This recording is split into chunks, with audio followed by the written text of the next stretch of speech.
Hi, welcome to another edition of 1 in 15. As ever, I'm going to get my guests to introduce themselves.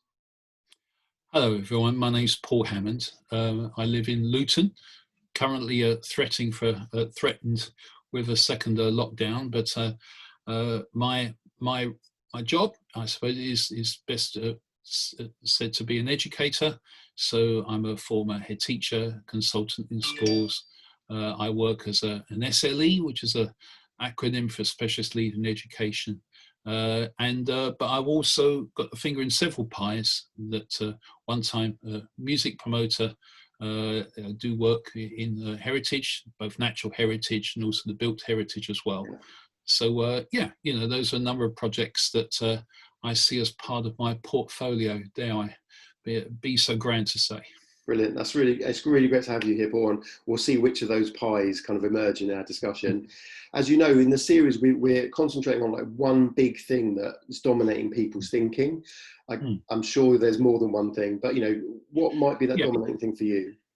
I suppose it's the need to have a kind of a destination beyond the pandemic in order to pull you through it, really. I mean, my perspective is that I all of my kind of consultancy work with 67 schools ended literally overnight on the last day of March. Yeah. And there's no guarantee that would start up again.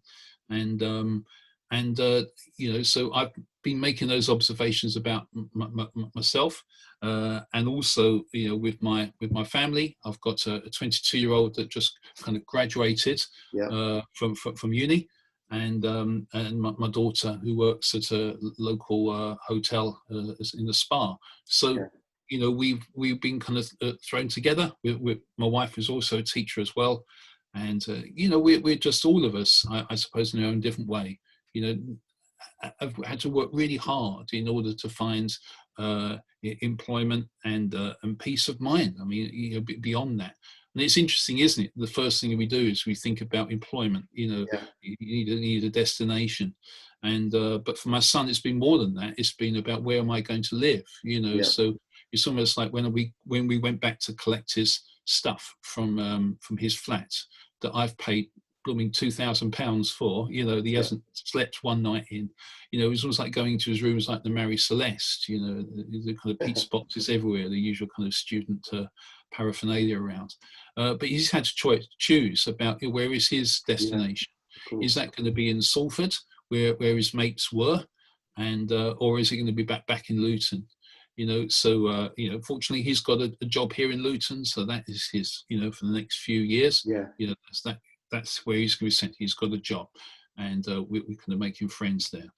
My daughter has been lucky enough to be furloughed from the hotel, but her job has been through that. So that's helped her kind of keep the focus beyond that. My wife has had pretty much the best in terms of continuity of work, and I've had to really kind of work hard. In two of my main earnings sources have gone, so I've had to get back to doing interviews on Zoom and applying for lots of jobs. And the good thing about the Zoom interviews is that you can put your answers to the questions all around the screen. Okay, and I'm giving away the secrets here. My future employers can just look away now, and that we can be interviewed, and you don't have to memorize everything because you can put it around the screen. You need to do that. But no, I've had to work really hard in order to do that, and almost like all those other things that really make life, have had to go into cold storage. I mean, my kind of, I was really quite surprised in that. I just simply had to shut down all the various people saying, "Oh, can you do this by then? Can you do us a favor and do that?" And my capacity to be able to manage several kinds of things was really reduced. And I just had to, and I almost pride myself on being able to manage kind of several things at one time. So when you feel that, you've got the kind of, you've got the basic house to maintain, you've got the bank balance needs to be to do the finances. You've got to look for, your future job and help your son get his job there. That was the biggest thing. So, but I'm fortunate enough. I'm blessed to be able to have some work in in September. And funny enough, the job offers, oh, can you do 2 days here? I now need 10 days in the week in order to fit it in. Well, that's And a nice problem to have. Yeah, and it is, and I realise, you come to realise the things you take for granted in finding that future for myself have I've been fortunate in that.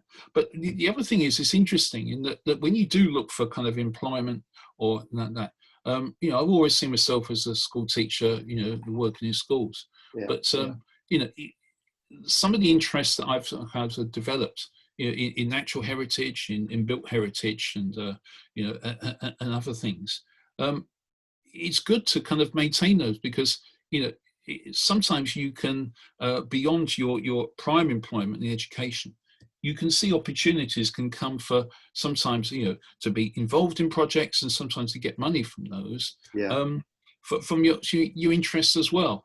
And as I get closer to retirement, I'm 57, you kind of think, right, well, that might be a good alternative way to be able to get a living.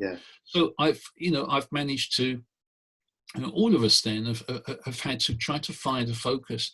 And when you've kind of got that, you always can kind of sit back and say, right, well, how are we going to make the most of this time? Because my guess is that when we get back to September and the school year, we crave that rhythm of something to give structure.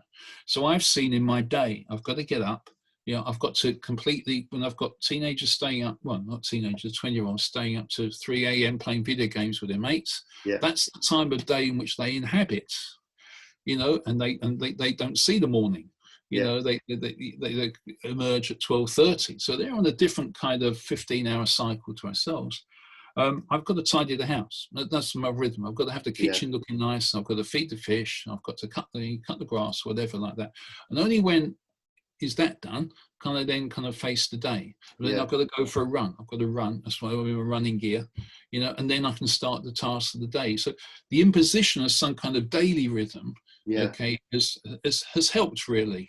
So I can say, well, at least the kitchen's tidy, at least downstairs, at least the cats are fed, at least the garden's looking good, and so that's been useful. And then the perspective, or at least I've got somewhere to go in September. I've got the normal school year. I'm going to do this, that, and the other, and then say, right, if I've got September sorted, now I can enjoy the summer holiday that I've been used to for 34 years, So I suppose it's that rhythm. It's the imposition of a rhythm that gives, where there hasn't been a rhythm, where everything had just been suspended, has been helpful. But that is kind of drawn by the fact that we need something, and it doesn't have to be employment. It can be anything that gives us that a perspective beyond the virus. I think that's the case. Yeah, it's really interesting, because as I'm listening to you, I'm thinking, there's a lot of well-being stuff in there, and this thing of you started by saying the importance of a destination, and of course the recent months has taken all of our assumptions about where we're going, how fast we're going to get there, what it's going to look like when we get there, tucked everything up in the air. And a lot of it hasn't landed yet, and we don't know when it will land. And what you've been describing on top of that is actually well-being practices, is saying, well, what can I manage? What things am I in control of? I've reflected on this elsewhere. I think, at the start of the pandemic, some of the panic buying that we saw, there was a multitude of issues around what that was to do with. But for me, one of the things was subconsciously people were going, I feel out of control, but this is one area of my life that I can control. I can control how many loo rolls I have in the house. We can laugh about it, but I think there's greater things going on there. But there's this thing, and then you've described patterns that you've put into your day, some of which pre-existed from what you said, the pandemic, and some of which you've had to adapt or introduce because the circumstances have changed. And there's common ground there, isn't there? Both you and I have worked with young people for most of our lives, and this idea sometimes there's an overwhelm, there's a task, it's too big, and one of the best ways is to break it down into manageable bite sizes and to acknowledge the bits that you can't control or influence at the moment, or that you need to do other things first. So that's really, really helpful. And Yes, yeah, and but also you can see that people say that when you're in this situation, trends are accelerated. Yeah. So we used to become speaking like this when we would like to normally have done that kind of face to face, I imagine. Yeah. And for me, I do crave I can do this quite well, but let's not pretend that it's a substitute for face-to-face communication. As some people are saying, oh, this is a new way we're going to be meeting, whatever. But, I can't, you take the people that are being recruited into schools via a Zoom interview. We've taken a bit of a punt on that, every head teacher that does that, because, you can't really weigh up kind of a person so much as if you kind of see them in the flesh. You see how they react to kids when they're being escorted around school. You look at body language and things such as that. So for me, kind of the face-to-face interaction. I think about church. For me, the kind of the video church is just a poor substitute, even though our church has done fantastic things with the technology. It's not the same. So and people talk about the new normal. I hope that this isn't part of it. I think it will enhance our kind of repertoire of communication, definitely. But it can't replace it. Well, again, that's really interesting, because I'm having a lot of conversations with my coaching hat on with people, in education, in youth work, in church leadership and charities and so on. And one of the questions that I'm encouraging them to wrestle with is, I think there's going to be a 1 or 2 month creative window when things go back to more like normality. And where we've got an opportunity to properly assess, what things have we always done that we don't need to do anymore, or we can do in new ways, how we can reimagine, and also what things we've really, really missed that we maybe took for granted before lockdown, and we can reinvest in them. And it's one of those things of, for example, the technology thing, like this conversation that we're having now. I've been talking to church leaders who feel really, really pressured to put on high quality services. That's right. I know there's some people who can't access it because they haven't got the technological resources, but I also know of people who, for different reasons, find getting to a church meeting or a school or a project that's true. really hard, who actually now can participate in ways that they haven't before.